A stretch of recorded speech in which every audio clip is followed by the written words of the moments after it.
"My father, 3 times a day," the girl said, and the way her voice didn't shake told Elias Boone more than the words ever could, because out here in the high country, people learn to hide pain, not speak it, and yet she stood there barefoot in the dust, no older than maybe 16, staring past him like she'd already seen how this would end, and that was what made him stop, not the words, not the heat, not the long ride behind him, but the stillness in her eyes that didn't belong to someone her age. And before he could ask what she meant, the bell rang somewhere beyond the low wooden buildings, a dull iron sound that carried slow across the valley. Once, then again, and then a third time. Each strike spaced like a breath held too long, and every man within earshot paused just enough to notice it without admitting they had. Hats dipping, shoulders tightening, conversations thinning into nothing, and Elias turned his head slightly, just enough to follow the direction of the sound, without making it obvious, because men who lived alone as long as he had learned that sometimes the worst things weren't hidden, they were simply repeated until nobody questioned them anymore. And the girl didn't move when the bell stopped, didn't even blink, just whispered again, softer this time, like she was telling the dirt beneath her feet instead of him, "He don't scream no more." And that was when Elias felt it.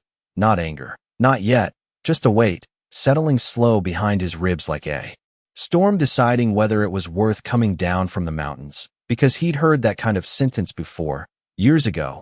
Different place, different faces, same quiet acceptance wrapped around something that should never have been normal, and he shifted his stance, boots pressing into the dry earth, feeling the grit slide under his heel, and finally asked, low and even, "Where?"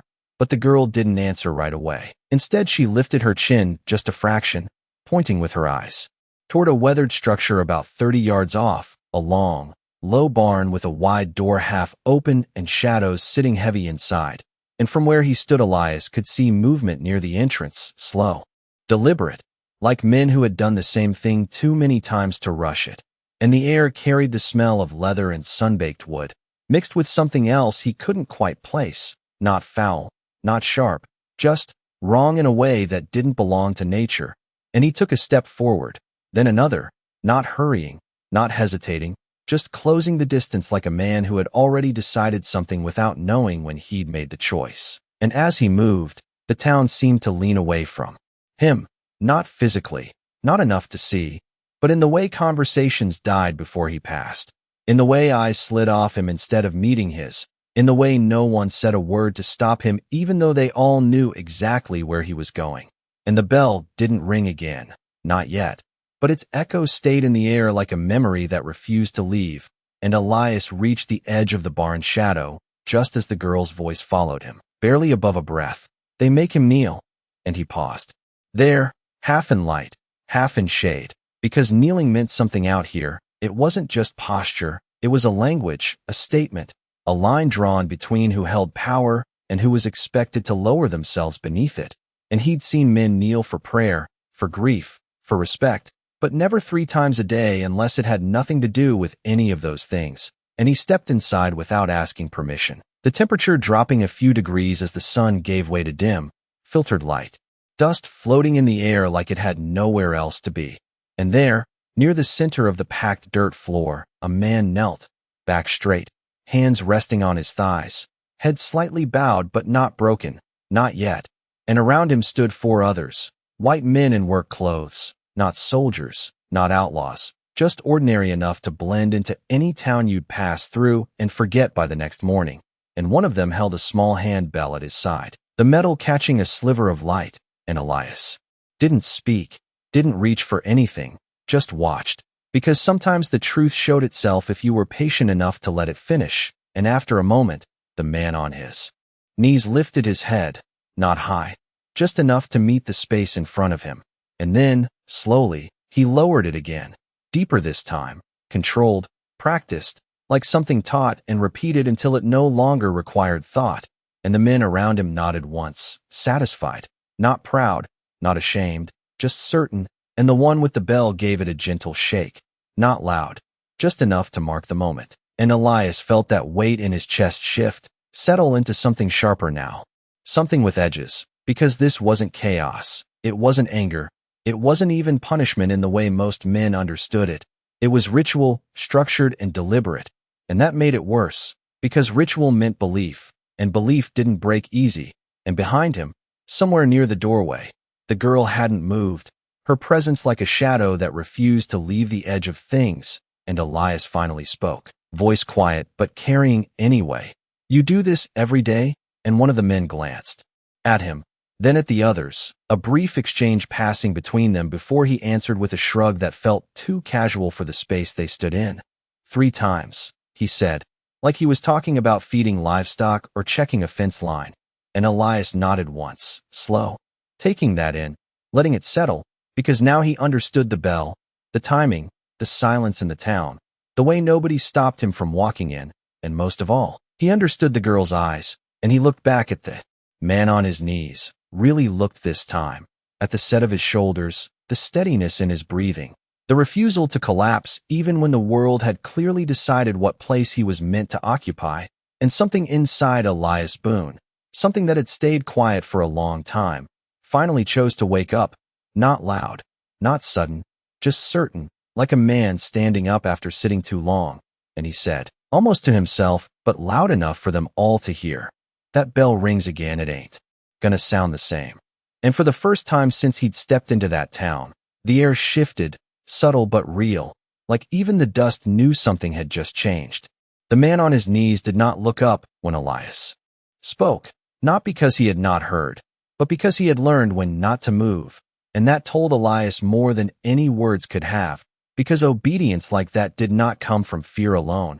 It came from repetition, from being shaped day after day until stillness became safer than reaction, and the 4 men standing nearby shifted just enough to show they had heard him, one of them adjusting his hat, another clearing his throat like he might speak, but chose not to, and the one holding the bell let it hang a little tighter in his grip, as if suddenly aware that it was no longer just a tool. And Elias took another step into the center of the barn, boots pressing into the packed dirt with a slow, deliberate rhythm, not threatening, not rushed, just present in a way that filled the space whether anyone wanted it or not. And he stopped a few feet from the kneeling man, close enough to see the lines carved into his face by years under the sun, close enough to notice that his breathing never changed, steady, controlled, like a man who refused to give anything more than what was required. And Elias spoke again, softer this time, not to the others but to him. "You hear me?" And after a moment, the man gave the smallest nod, barely a movement, but enough. And that was when Elias turned his head slightly toward the others and said, "Then we all heard the same thing." And the silence that followed stretched long enough to feel like something alive, pressing against the walls, settling into the rafters. And finally one of the men stepped forward half a pace, not bold enough to challenge, not weak enough to step back, just caught somewhere in between, and he said, "You passing through, mister?" And Elias did not look at him when he answered, just kept his eyes on the man in front of him.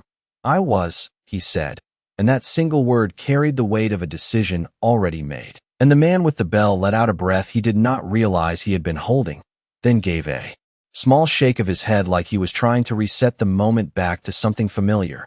"This here is town business," he said, voice steady but thinner than before.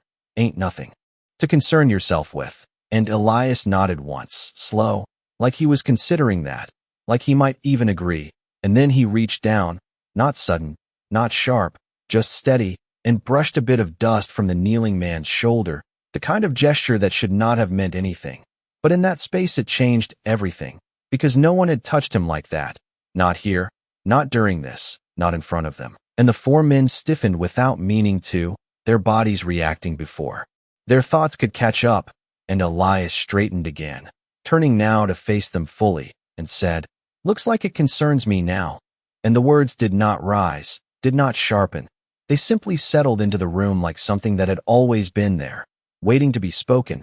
And outside, somewhere beyond the barn, a horse shifted its weight, the creak of leather carrying faintly through the open door, and still no one else came closer. No one stepped in, because this was the kind of moment a town pretended not to see, even when it stood right in front of them.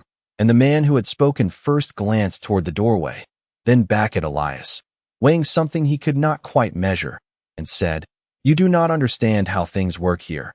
And Elias let out the smallest breath, Not quite a laugh, not quite a sigh. Just enough to show he had heard that kind of sentence before. "No," he said. "I understand just fine." And his eyes moved from one face to the next, not challenging, not searching, just seeing.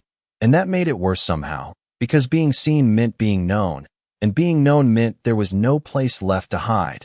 And the man with the bell shifted his stance, fingers tightening again around the handle, and said, "Bell rings again in a few hours," like he was reminding Elias of something important, like time itself would fix what had just been disturbed. And Elias nodded once more.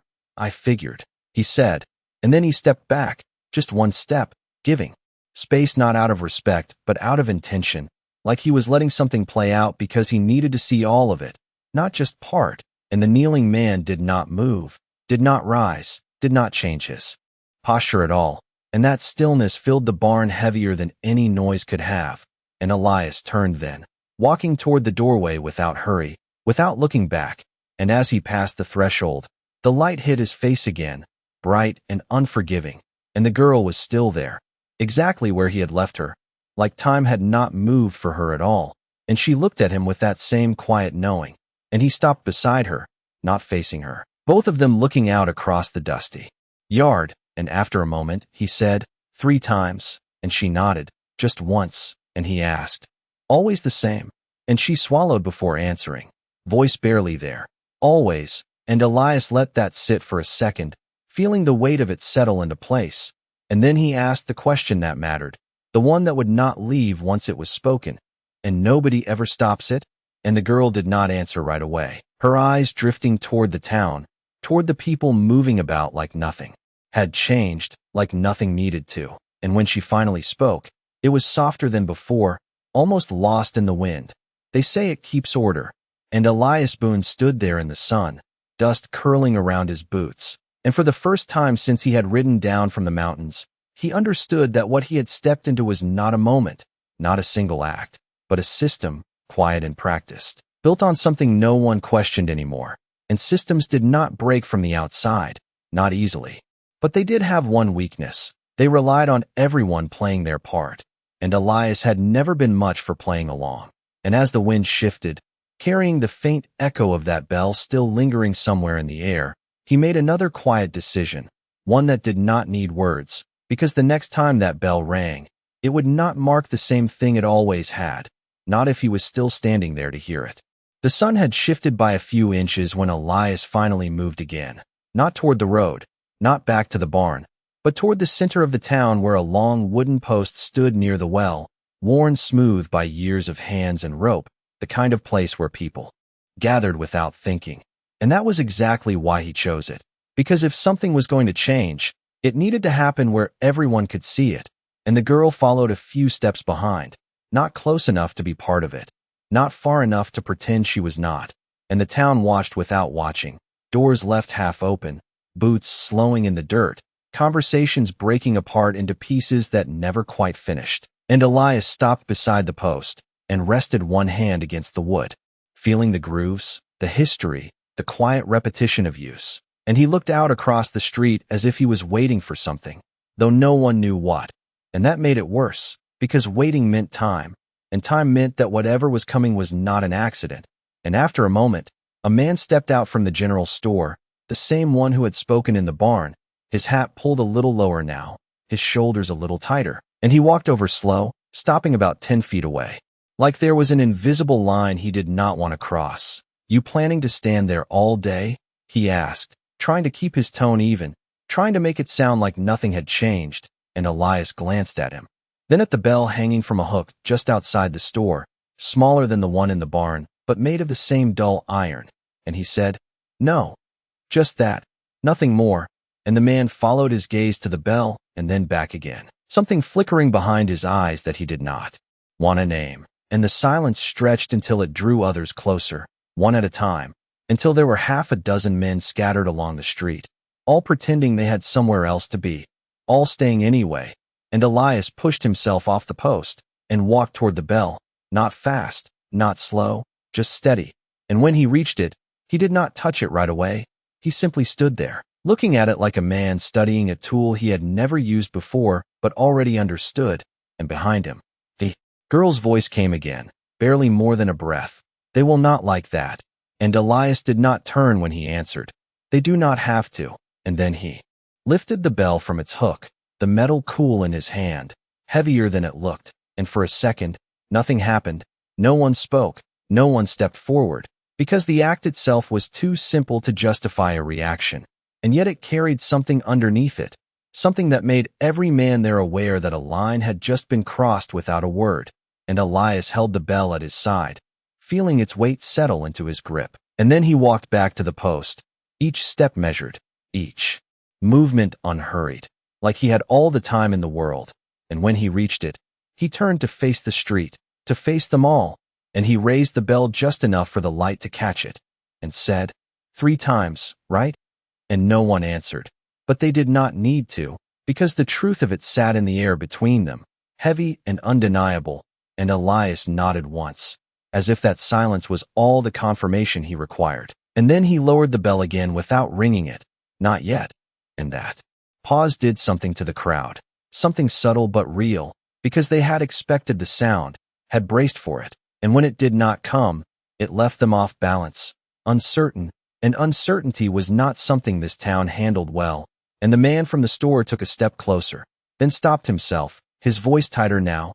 You ought to put that back, he said, not a command, not quite a request, just a statement that sounded like it had been practiced many times before in smaller situations. And Elias met his eyes for the first time, not hard, not soft, just steady, and said, You ought to decide why you want me to. And that landed harder than any raised voice could have, because it forced a question no one wanted to answer, not out loud, not here. And the man opened his mouth, then closed it again, the words slipping away before they could take shape, and Elias shifted his weight slightly, the bell still in his hand, and looked past him, past all of them, toward the barn in the distance. And for a moment, everything held still, like the town itself was waiting to see what he would do next. And then, slowly, deliberately, Elias Boone lifted the bell again, higher this time, enough that everyone could see it, enough that no one could pretend otherwise, and without looking at anyone in particular, he gave it a single, soft ring, the sound carrying out across the street, not loud, not sharp, but clear, unmistakable, and every man there felt it, not in their ears but somewhere deeper, because it was wrong, not the sound itself, but the way it had been used, the way it had been taken.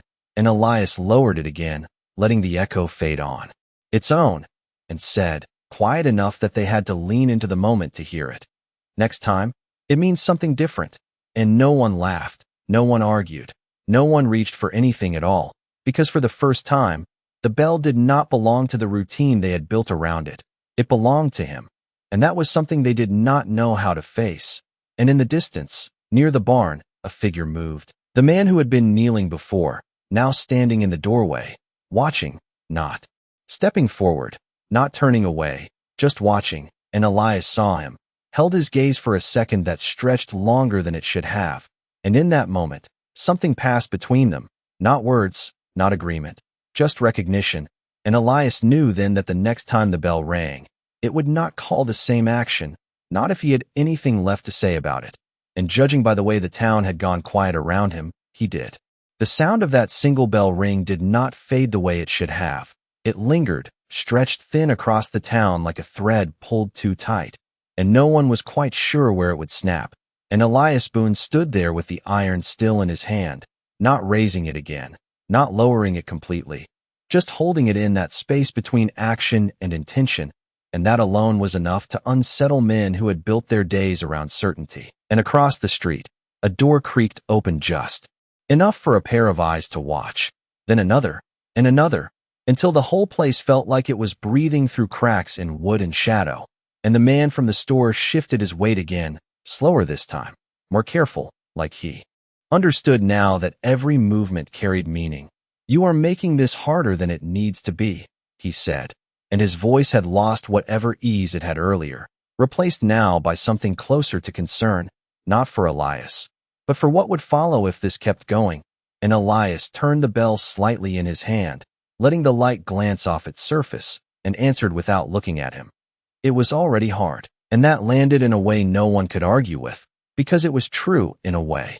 They had all chosen not to see, and a few more men gathered near the edge of the street, not forming a line, not a group, just a presence, like stones placed one by one until something resembling a wall appeared, and still no one stepped close enough to take the bell from him, because that would have required a reason they could not speak out loud.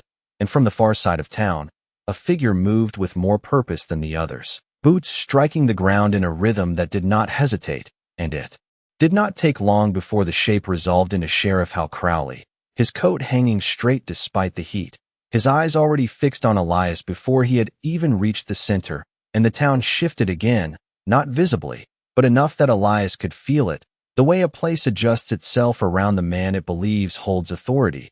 And Crowley stopped about 8 feet away, close enough to speak without raising his voice, far enough to avoid making this something it did not need to become.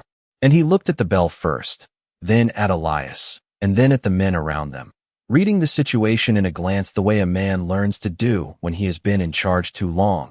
And he said, calm and measured, "You picked up something that does not belong to you." And Elias met his gaze, steady as before.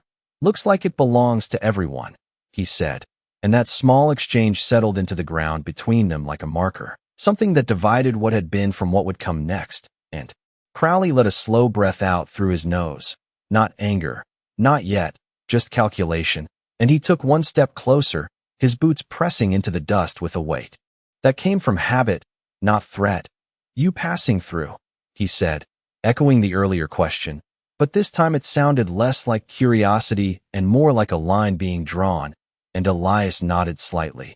"I was," he said again, and the sheriff's eyes flicked to the girl standing a few feet behind, then back, and something in his expression shifted, subtle but there, like a man recognizing a piece of a puzzle he had not expected to see in the open. "And now?" Crowley asked, and Elias did not answer right away. He let the silence sit, let the town lean into it whether they wanted to or not, and then he lifted the bell just a fraction, not ringing it, just enough to remind everyone it was still in his hand. "Now I am waiting," he said, and that was the moment the air changed again, because waiting meant the next move did not belong to him alone anymore. It belonged to whoever chose to respond, and Crowley understood that. It showed in the way his jaw tightened just enough to notice, and he glanced briefly toward the barn in the distance, then back at Elias, and asked, "Waiting for what?" And Elias's eyes followed that same line, out toward the shadowed doorway where the man had stood earlier, and he said, "For it to mean something different." And the words were simple, but they carried a weight that settled over the street like a second layer of dust, thicker, harder to ignore, and for a moment, no one spoke, not the sheriff, not the men, not even the wind, because what he had said was not a threat, not a demand. It was a shift, and shifts were harder to stop than force, and Crowley's gaze lingered on him, measuring, weighing, trying to decide if this was something that could be handled the usual way or if it had already gone too far for that. And then, slowly, the sheriff reached up and removed his hat, not in respect, not quite, but in acknowledgement of something changing in front of him, and he ran a hand through his hair, before placing the hat back on, a small gesture that told Elias everything he needed to know. This was not going to end quickly, and that was fine, because Elias Boone had not come down from the mountains for something quick. He had come down because something had been wrong, and now that he had seen it, heard it, held it in his hand, he was not going to let it return to what it had been, not without making the whole town look at it first. And somewhere behind him, the girl took a slow breath, the kind that comes when hope is not yet real, but no longer impossible, and the bell remained silent, for now, but everyone there knew it would ring again. The only question left was who would be the one to answer it. The street did not move, but something beneath it did, something quiet and slow, like a foundation beginning to shift after years of holding the same weight. And Elias Boone could feel it in the way men stopped pretending to look away, in the way their shoulders no longer settled into the ease of routine, and Sheriff Hal Crowley stood across from him, not speaking now, just watching, because there are moments when words only make things smaller, and this was not a small thing anymore, and the bell in Elias's hand seemed heavier than before, not from its metal, but from what it carried, and he turned it once in his grip, letting the faint light catch along its worn edge, and then he looked past the sheriff again, out toward the barn where the man had stood in the doorway, And now that man had taken a step forward, just one, enough to leave the shadow, but not enough to claim the sun, and that distance mattered, because it meant he was no longer only part of what was done to him. He was now part of what came next, and the girl behind Elias shifted her weight, the smallest movement, but it carried a breath of something new. Not fear, not exactly, something closer to waiting, and Crowley finally spoke again, slower this time, each word chosen like it might be remembered later. "You think taking that changes anything?" he said, and Elias did not answer right away. He let the question sit where it had been placed, let the town lean into it, because the answer was not something that could be handed out quick, and then he said, "No."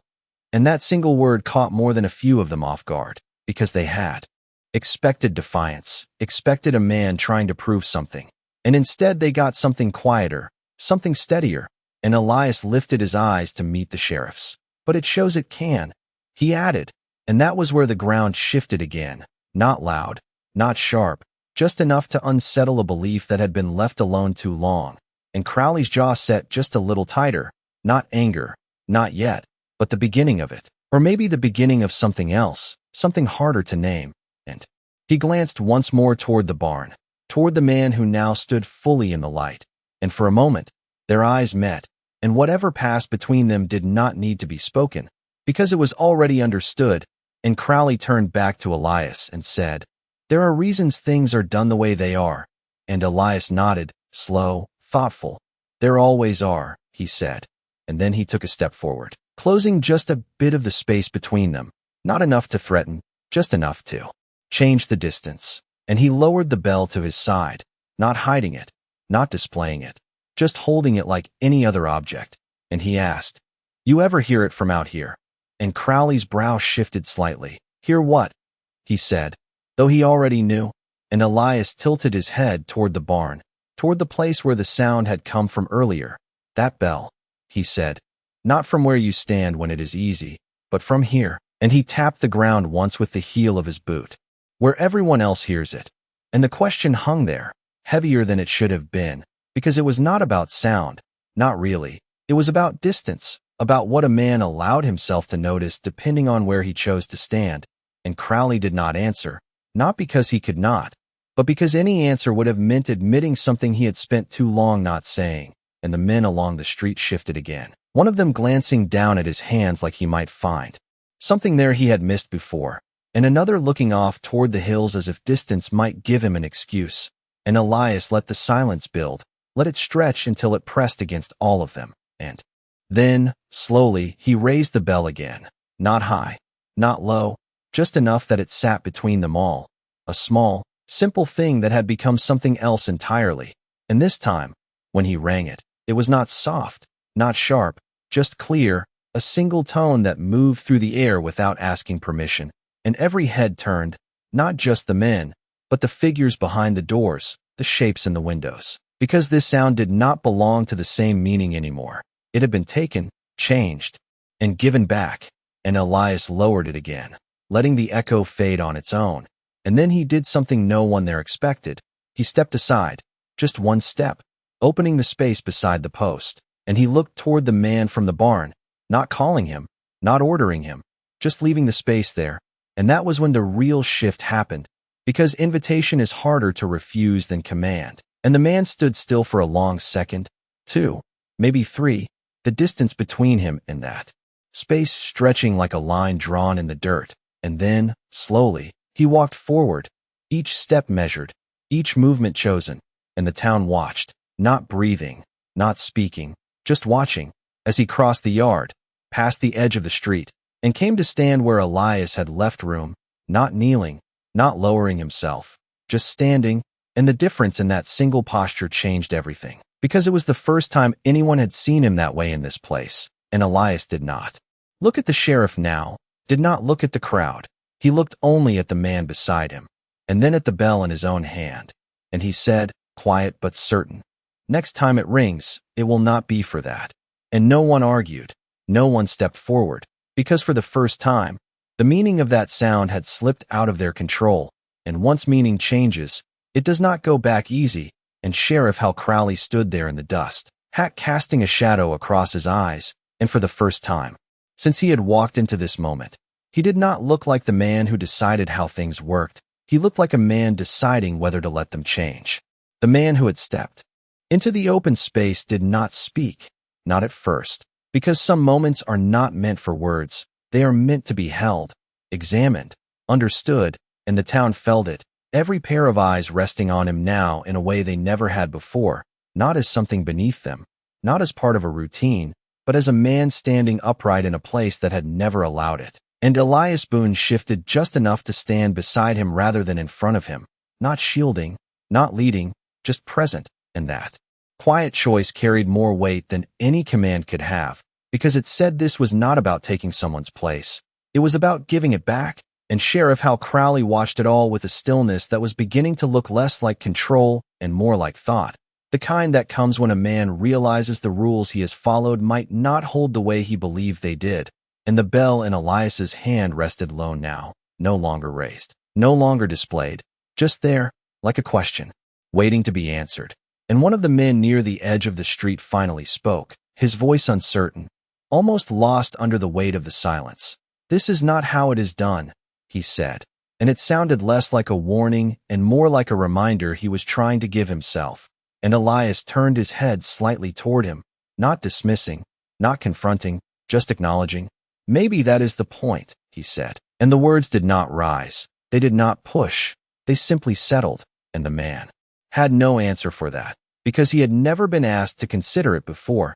And the girl behind them took a step closer, small, careful, like testing ground she had never walked on, and she stopped just a few feet away, her eyes fixed on her father, seeing him not as she had been forced to see him before, but as he stood now, and that difference alone shifted something deep in the air, something no one could ignore. And Crowley finally moved again, one step forward, then another, closing the space between himself and the two men at the post. And he looked at the man who had once knelt, really looked, not as part of a process, not as something to manage, but as a person standing there. And for a long moment, no one spoke, because this was the part no one had prepared for, the part where things could either return to what they had been or move into something unknown. And unknown was always harder. And Elias did not say a word. He did not guide it, did not push it. He simply waited, because this was not his decision to make anymore. It belonged to the man in front of him, and to the one across from him, and to the town that had chosen silence for too long. And the sheriff let out a slow breath, the kind that carries weight, and he glanced at the bell in Elias's hand, then at the faces around him, and finally back to the man at the post. And when he spoke, his voice was quieter than before, not weaker, just different. "What is your name?" he asked, and the question landed heavier than any accusation ever could have, because it had never been asked here, not like this, not in this moment. And the man straightened just a fraction more, as if the words themselves gave him something back, and he answered, steady and clear, "Thomas Redbird." And the name settled into the street like something that had been missing all along, and Elias felt it, the shift, the way a single truth spoken out loud can change the shape of everything around it. And Crowley nodded once, slow, like he was committing it to memory, and then he looked back at the bell, still held in Elias's hand, and something in his expression changed, not fully, not completely, but enough to see that the decision he faced was no longer simple. And the man from the store shifted again, stepping forward half a pace, as if to say something, to restore what had been, but the words did not come, because there was no clean way to put it back now, not after this. And the wind moved lightly through the street, carrying dust in small spirals that caught the light. And Elias finally lowered the bell to his side completely, no longer holding it between them, no longer using it to shape the moment, because it had already done its work. And he looked at Crowley, not challenging, not asking, just present. And in that quiet exchange, the question passed without words, what happens next? And for a long second, maybe two, maybe three, the sheriff did not answer, not out loud, but something in the way he stood, the way his shoulders eased just enough, the way his gaze no longer avoided the man in front of him, said more than any order could have. And the town felt it, the shift from something enforced to something chosen. And that was the difference that mattered. And the bell did not ring again, not then, not for a while, because for the first time, it was no longer needed to tell anyone what to do. And as the silence settled, not heavy now, but open, Elias Boone took one small step back, giving the space fully to the two men in front of him. And in doing so, he made it clear that whatever came next would not be his doing. It would be theirs. And that was the kind of change that did not announce itself with noise. It arrived quietly. And once it did not leave the same way it came. The name did not fade the way a name usually does when spoken in a crowd. It stayed, settled into the boards, the dust, the space between every man standing there. And Thomas Redbird did not lower his eyes after saying it. Not this time. Because something had already shifted inside him the moment it had been asked. And Elias Boone stood just behind and to the side, quiet as before. But the kind of quiet that holds a line rather than leaves one open. And Sheriff Hal Crowley let that name sit in his thoughts longer than he needed to. Not because he had not heard it clearly, but because repeating it in his mind forced him to see the man in front of him differently. And that was a harder thing than most would admit. And the men along the street felt it too. The way a single word can change what comes after it.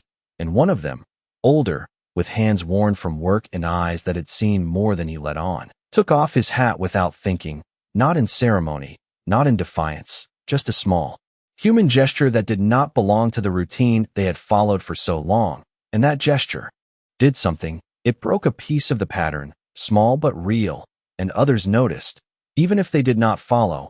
And Crowley shifted his stance, the weight moving from one foot to the other, like a man adjusting to ground that was no longer as steady as he thought.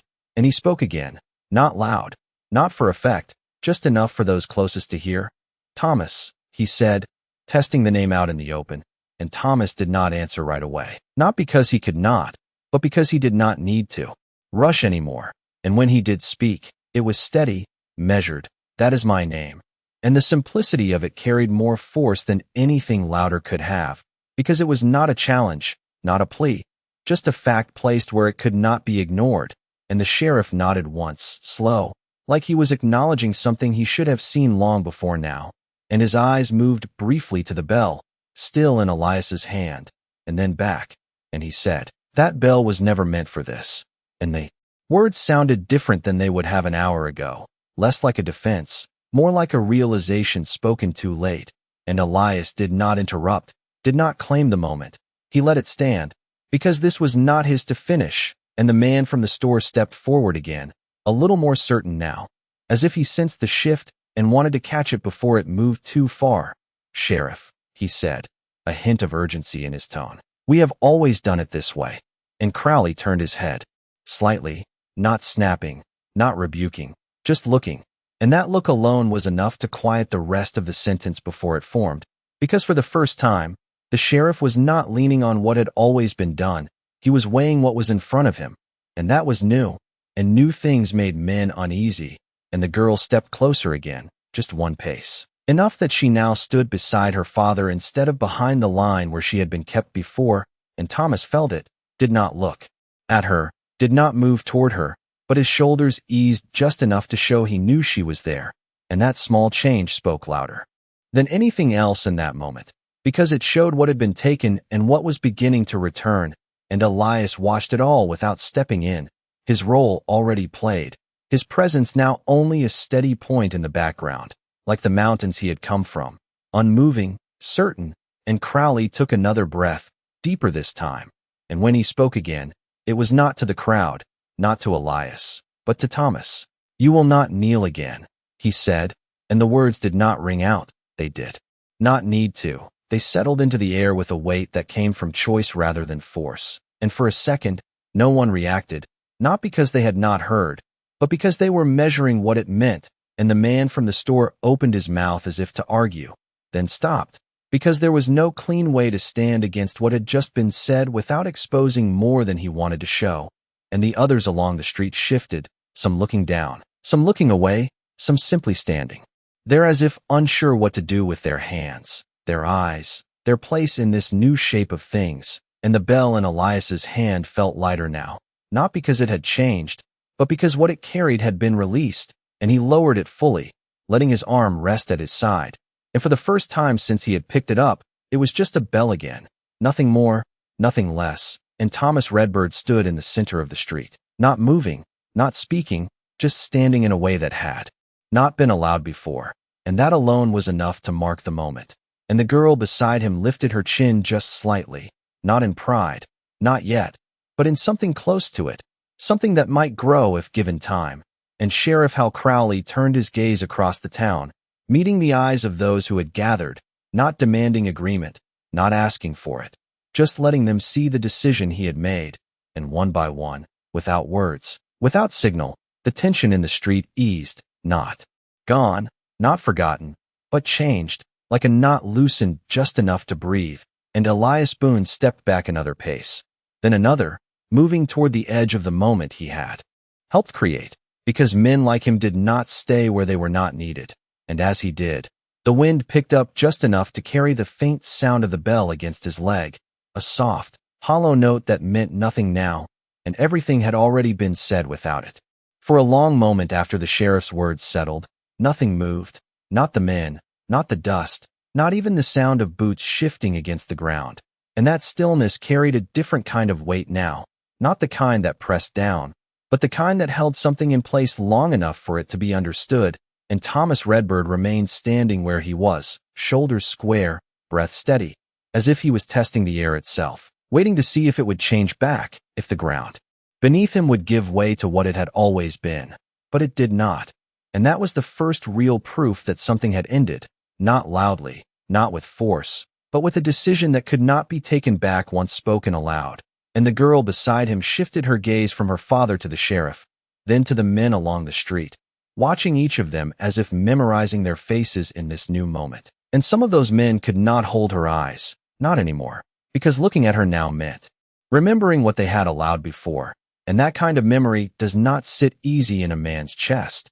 And Sheriff Hal Crowley stood where he had made his choice, not stepping forward, not stepping back, just holding that ground like a man who knew that moving too quickly might undo what had just been done. And Elias Boone, a few steps removed now, watched the edges of the moment instead of its center, the way a man does when he knows the work is no longer his. And the bell at his side tapped lightly against his leg as he shifted his weight, a small hollow sound that no longer called anything into motion, and that alone marked the difference more than anything else. And the man from the store drew in a breath as if to speak again, but this time it stayed in his chest, because there was nothing left to defend that would not cost him more than silence. And one of the older men along the street, the same one who had removed his hat earlier, stepped forward slowly, not toward Elias, not toward the sheriff, but toward Thomas, stopping a few feet away. And he nodded once, not deep, not formal, just enough to be seen. And that gesture, simple as it was, broke something else loose in the town, because it was not ordered, not required, it was chosen, and choice is where change begins. And Thomas did not nod back right away, not because he refused, but because he was learning how to stand in a moment that had never been offered to him before. And when he did incline his head, it was small, controlled, a mirror of the gesture given to him. And that exchange passed between them without words, but it carried farther than any voice could have reached, and the girl let out a breath she had been holding too long, not loud, not sharp, just enough to feel it leave her. And she stepped closer until her shoulder nearly brushed her father's arm. And this time he did look at her, just for a second, and in that glance there was something that had been missing before, something returned, something that did not need to be named to be understood, and the town saw it, whether they wanted to or not. And seeing it made it harder to go back to what had been, because once a thing is seen clearly, it does not blur the same way again. And Sheriff Crowley finally moved, one step to the side, opening the space where he had been standing, not as a retreat, but as a gesture that the center no longer belonged to him alone. And that shift, quiet as it was, carried its own kind of authority, because it was given, not taken. And Elias noticed it, the way the balance of the street had changed, and he let his gaze move across the town one last time, not searching, not judging, just taking in what was now different. And he turned slightly, angling his body toward the road that led back out of town, the same road he had ridden in on not long before, though it felt like something much longer had passed. And the bell tapped once more against his leg as he took a step, then another. And no one stopped him, no one called out, because there was nothing left for him to do there. And men like him do not linger where the work is finished. And behind him, the street remained quiet, but not the same kind of quiet it had been before. This one held space instead of filling it, and Thomas Redbird stayed where he was, not moving yet, not leaving, because leaving too soon might have felt like stepping out of something not fully real. And the girl stayed beside him, her presence no longer hidden at the edges, and the men along the street began to shift in small ways, some turning back toward their doors, others lingering a moment longer as if unsure how to return to what they had been doing before, and Sheriff Crowley remained in the open, watching it all settle, not with satisfaction, not with regret, but with a kind of awareness that would not easily fade. And as Elias Boone reached the edge of the town and the dust of the road met the open stretch beyond, he did not look back, not because he did not care, but because he understood that what had changed behind him would not be held together by his presence. It would be held by the people who had seen it, heard it, and chosen something different.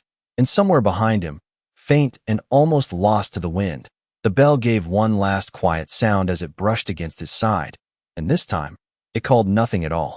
The road stretched out ahead of Elias Boone in a long pale ribbon of dust, winding through scrub and low hills that did not ask questions and did not offer answers. And he walked it the same way he had come down from the mountains, steady, unhurried, as if time belonged to him and not the other way around. And the town behind him grew smaller with each step, not in distance alone, but in the weight it carried, because something inside it had been left open, and open things do not close the same way they once did. And the bell at his side brushed lightly against his leg again, a dull hollow sound that no longer held command, no longer called men to repeat what had been done before, and he let it swing there for a few more steps before stopping, turning it once in his hand as he stood at the edge of where the road dipped down toward the creek. And he looked at it not as a symbol, not as a tool, just as a piece of metal shaped by hands that had once given it purpose, and now had lost it. And he set it down on a flat rock beside the road, not throwing it away, not keeping it, just leaving it where it could belong to no one. And then he moved on without looking back, because some things do not need to follow a man any farther than that. And behind him, the town did not return to its rhythm right away. It lingered in that space between what had been and what might be, and Thomas Redbird still stood near the post, not because he did not know where to go, but because for the first time, he could choose. And that kind of freedom does not come with instructions. It comes with silence. And the girl beside him looked up at his face again, searching not for permission, not for guidance, just for something steady. And he gave it without speaking, a small nod, the kind that says enough without saying everything. And they turned together, not toward the barn, not toward the edge of town, but toward the center where people still stood watching, and that direction alone said more than words could have, because it meant they were not stepping away from what had happened. They were stepping into what came next. And Sheriff Crowley remained where he had been, hat low, eyes following Elias, until the man disappeared over the rise. And when he was gone, truly gone, the sheriff let out a slow breath that carried something heavier than before, something that sounded less like control and more like understanding. And he turned then, not to command, not to correct, but to face the people who had stood behind him for so long. And he said nothing at first, because what needed to be said had already been spoken in the space between them. And one of the men, younger, uncertain, shifted closer and asked quietly, "What happens now?" And Crowley looked at him, really looked, the way a man does when he realizes the answer matters. And he said, "Now we do better." And the words did not carry far, but they did not need to, because those closest would repeat them, not out of duty, but out of something else, something that had begun to take root. And the man from the store stood where he was, hands at his sides, staring at the ground as if it might offer him a way back to what had been easier. And he found nothing there, because easy does not return once it has been questioned. And the older man who had removed his hat earlier stepped forward. Again, this time standing beside Thomas without hesitation, not saying a word, just standing. And that simple act created a new kind of line in the street, not one that separated, but one that held. And others noticed, some stepping closer, some staying where they were, but no longer turning away. And the girl felt it, the shift in how eyes rested on her and her father, not fully changed, not yet, but no longer the same. And that was enough for now. And the wind moved through the town again, carrying dust and the faint scent of dry grass. And for the first time since the bell had rung that morning, The air did not feel like it was waiting for something to happen. It felt like something already had, and Thomas Redbird took a step forward. Then another, not hurried, not cautious, just steady, and the ground beneath him did not give way, did not pull him back into what had been expected, and that was how he knew it was real, not because anyone said it, but because nothing forced him. Otherwise, and Sheriff Crowley watched him move, watched the others adjust around that movement, and he did not stop it, did not guide it, because the moment for that had passed, and what remained was something that had to stand on its own, and out beyond the town. The road curved and disappeared into the low hills, carrying no sign of the man who had walked it, no mark of what he had done, just dust settling back into place as if nothing had disturbed it. And that was the way of things out. Here, the land does not remember in ways you can see, but people do. And as the day stretched on and the sun climbed higher, the town began to move again, not back to what it had been, but forward into something quieter, something less certain. And maybe that was the point, because certainty had been the thing that kept them where they were, and now that it was gone, they would have to decide what replaced it, and no bell rang to tell them when or how, and no one waited for it to. The sun stood high by the time the town found its rhythm again, but it was not the same rhythm that had carried it through the morning. It was slower, more deliberate, like a man learning to walk after years of moving without thinking, and Sheriff Hal Crowley stood near the center longer than he usually would have, not out of duty, but because leaving too soon might have felt like turning away from something he had only just begun to see. And the men who had once gathered out of habit now lingered with purpose, not crowding, not pressing, just present in a way that suggested they understood this moment did not belong to one man alone. And Thomas Redbird moved through that space with a quiet steadiness, not drawing attention, not avoiding it either, simply existing in a place that had once required him to diminish himself, and each step he took seemed to carry more certainty than the last, as if the ground itself was reminding him that it would hold him just the same as it held anyone else. And the girl at his side watched him with a calm that had replaced the tight edge she carried earlier, her eyes no longer scanning for what might happen next, but resting on what was already there. And that change, small as it was, settled into the town like a second sunrise, not bright, not overwhelming, just enough to show a different shape to the day. And the older man who had first stepped forward earlier now walked beside Thomas without hesitation, speaking quietly, not offering apology, not offering explanation, just sharing words the way men do when they no longer feel the need to guard every sentence. And that alone marked a shift that could not be undone, because it was not commanded, it was chosen, and Crowley watched it all with a gaze that had lost its sharp edge, replaced now by something steadier, something that did not need to assert itself to be understood. And when one of the younger men approached him again, asking in a low voice what should be done about the bell, Crowley did not answer right away.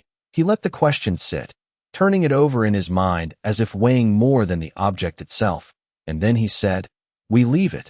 And the words carried a finality that did not require force, because the meaning behind them had already been established, and the young man nodded, not fully understanding, but willing to follow something that felt more grounded than what had come before.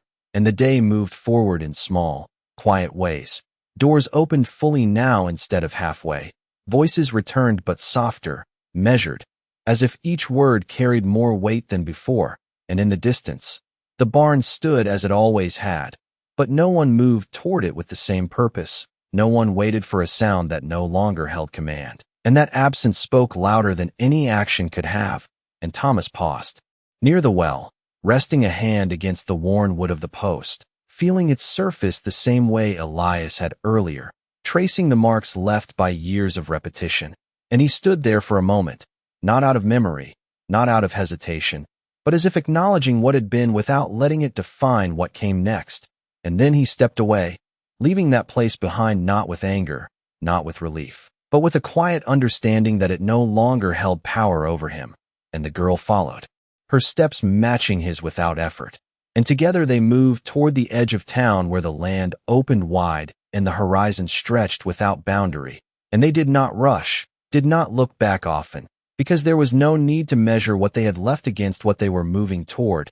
And Sheriff Crowley finally turned from the center as well, his path slower than usual, his steps carrying the weight of a man who knew that maintaining order was not the same as understanding it.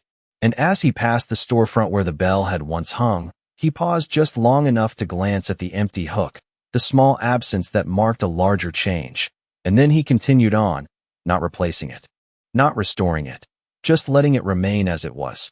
And that decision settled into the town as firmly as anything else that day, because it showed that some things, once removed, were better left that way and out beyond the last buildings. Where the road dipped and curved into the hills, the wind carried dust across the path Elias had taken, erasing any clear sign of his passing. And yet his presence lingered in a way the land could not erase, not in footprints, not in marks, but in the choices left behind. And the town, for all its quiet, felt fuller now, not because more had been added, but because something had been taken away, something that had weighed it down without being seen. And as the afternoon stretched toward evening, shadows lengthening across the ground, the people moved within that space with a new awareness, not loud, not declared, but present in the way they met each other's eyes, in the way they chose where to stand, and in the way they listened when no bell told them when to act, and far off, beyond sight, the road continued on, carrying with it the man who had not stayed to see what would come of what he had started, because he did not need to, and the silence he left behind was not empty. It was filled with something stronger than sound, something that would remain long after the day itself had passed. By the time the sun began its slow descent, casting long amber lines across the town, the quiet had settled into something steadier, something that no longer felt like absence but like space. And space, Elias Boone knew, was where truth either grew or disappeared, depending on who chose to fill it. And though he was miles beyond the last wooden fence and weathered post, walking along a ridge where the wind spoke louder than men ever could, what he had left behind had not stayed behind in the way most things do. It had taken root, and back in the town, that root began to show itself in ways no one had expected, because change does not arrive all at once. It reveals itself in the smallest moments first, in the way a man chooses where to stand, in the way a voice decides whether to speak, and Thomas Redbird felt it in every step he took as he moved along the edge of town, not drifting, not wandering, but walking with direction for the first time in a place that had once denied him even that. And the girl beside him kept pace easily, her shoulders no longer drawn inward, her eyes no longer fixed on the ground ahead as if it might betray her, but lifted, watching the horizon stretch open. And that simple shift in where she looked carried a quiet kind of strength, one that did not ask for recognition. And near the well, two men who had once stood among the silent watchers found themselves speaking in low tones, not about what had happened, but about what should not happen again. And though their words were few, the fact that they were spoken at all marked a line that had not existed before. And Sheriff Hal Crowley stood just outside his office, hat in hand this time, not worn, as if he needed to feel the weight of something unfiltered. And his eyes moved across the town, not as a man checking order, but as one measuring responsibility. And when a young boy approached him, asking in simple curiosity why the bell had not rung again, Crowley did not answer with the ease he once might have. He paused, considering the question as if it deserved more than habit, and then he said, "Because it does not need to." And the boy nodded, not fully understanding, but accepting the answer in a way that would stay with him longer than the sound ever had. And near the barn, the doors remained open, not out of neglect, but because no one felt the need to close them anymore. And that openness changed the structure itself, turning it from a place of repetition into just another building, stripped of the meaning it once held. And the older man who had first stepped forward earlier now found himself lingering near Thomas, not out of obligation, but because proximity had begun to feel natural instead of forced. And when he spoke, it was not to explain or justify, but simply to ask, "Where will you go?" And Thomas considered the question, not rushing his answer, because for the first time, it was not shaped by what others expected. And he said, "Where I choose." And that answer carried more truth than any direction could have offered. And the man nodded, accepting it without challenge, because some answers do not require agreement, only acknowledgement.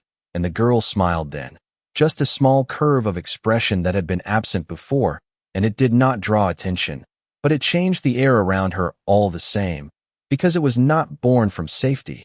It was born from possibility, and back on the ridge, Elias paused as the wind shifted, carrying with it the faintest trace of dust and distant scent, and though no sound reached him, no voice called his name, he knew, in the way men like him know without needing proof, that something had held, that the moment had not collapsed once he left, and he adjusted the brim of his hat slightly, more out of habit than necessity, and continued walking, not faster, not slower, just forward, because forward was all that mattered. And as the light softened and the sky stretched into deeper shades, the town behind him settled into its evening with a quiet that felt earned rather than enforced, doors closing without urgency, lamps lighting without signal, and conversations rising and falling in tones that carried thought instead of repetition. And Sheriff Crowley finally stepped inside his office, placing his hat down on the desk with a care that spoke more than routine, and he looked at the space around him as if seeing it for the first time, not as a place of authority, but as a place of choice. And outside, Thomas Redbird and his daughter walked beyond the last line of buildings, not leaving in retreat, but in movement, in decision, in something that did not need permission anymore. And the land opened wide before them, not offering answers, but no longer denying them either. And though no bell rang to mark the passing of that day, something had been counted, something had been measured, not in sound, but in silence, and silence, when held the right way, can carry more truth than anything ever spoken. The evening did not arrive all at once. It settled slowly across the land like a quiet agreement, shadows stretching long across the dust, softening the edges of buildings that had seen too much and said too little. And the town, for the first time in a long while, did not brace itself for the next sound, did not wait for a signal to tell it how to behave. It simply moved, gently, unevenly, like something learning its own rhythm again. And Thomas Redbird stood at the edge where the last fence post marked the end of what had once held him, his hand resting lightly on the wood not out of habit, but out of acknowledgement, as if he was closing a chapter without needing to speak it aloud. And beside him, his daughter watched the sky shift colors, amber to gold, gold to something deeper, her eyes following the horizon not as something distant, but as something reachable. And she asked, not in fear, not in doubt, but in quiet curiosity, will it stay this way? And Thomas did not answer immediately, because questions like that are not answered with certainty, they are answered with truth. And after a moment, he said, it will if they choose it. And the weight of those words did not fall heavy, it settled, steady and real, because choice was the one thing that had been missing before, and now that it had been given back, it could not be ignored. And behind them, the town continued its slow transformation, not loud, not dramatic, but visible in the smallest details, in the way a man held a door open without thinking, in the way another paused before speaking as if considering the meaning of his words. And near the well, the post stood alone now, not as a marker of control, but as a reminder. And reminders, when left without force, carry a different kind of power. And Sheriff Hal Crowley remained inside his office longer than usual, the dim light from the window tracing the lines of his face as he sat at his desk, not writing, not reading, just thinking. And the silence there was not empty. It was full of questions he had never allowed himself to ask before. And outside, the older man who had stepped forward earlier found himself standing near the barn, looking at it not as a place to return to, but as something to leave behind.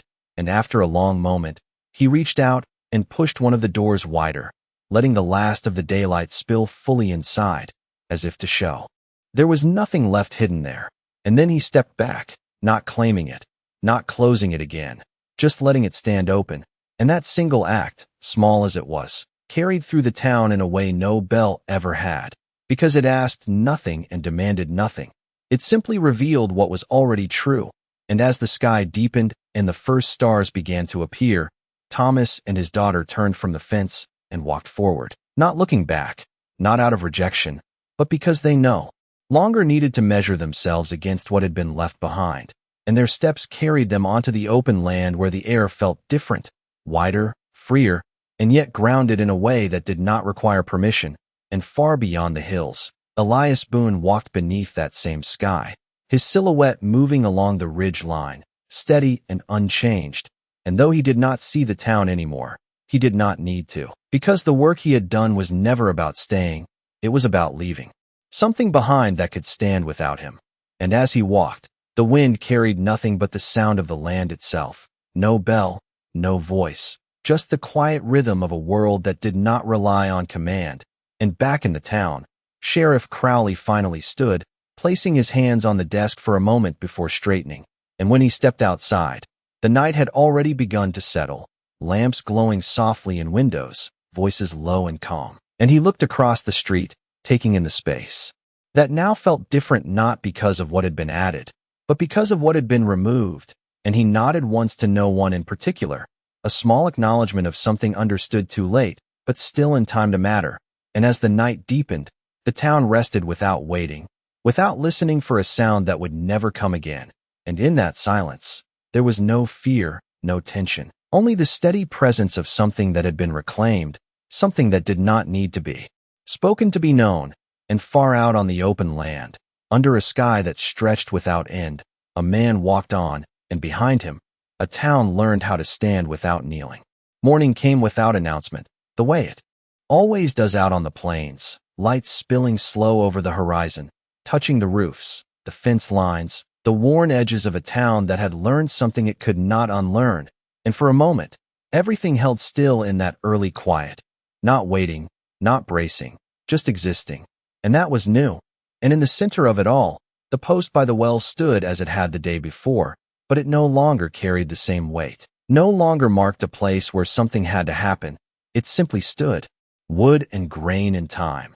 And a boy passed it on his way to fetch water, glancing at it only once before moving on, because to him, it was just a post, and that alone told the story better than anything else. And Sheriff Hal Crowley stepped out into that morning with his hat already in place, his eyes moving across the street with a quiet awareness that had replaced the old habit of scanning for problems. And he paused near the empty hook outside the store where the bell had once hung, not reaching for it, not filling the space, just letting it remain as it was, because some absences are meant to stay.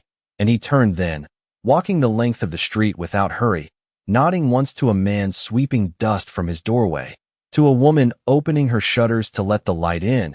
And those small exchanges carried more order than any command ever had, because they were chosen, not required. And near the edge of town, Thomas Redbird stood beside his daughter, watching the sun climb, their shadows stretching long behind them. And neither of them spoke at first, because there was nothing that needed to be said to understand where they stood. And after a moment, the girl looked up at him and asked, "Do we go?" And Thomas considered the question, not because he did not know the answer, but because the meaning behind it mattered. And he said, "We move." And the difference in those words settled between them, because going meant leaving something behind, but moving meant carrying forward what had been earned. And they stepped out together, not in haste, not in hesitation, just steady, their path leading them past the last buildings, past the barn that now stood open to the light without purpose, and onto the land that did not judge where a man had come from, only where he chose to walk. And behind them, the town continued in its morning, not louder, not brighter, just clearer. And the older man who had once stood at the edge of things now worked beside another without the need to measure the space between them. And the man from the store opened his door fully this time, not halfway, as if he no longer needed to shield himself from what might be seen.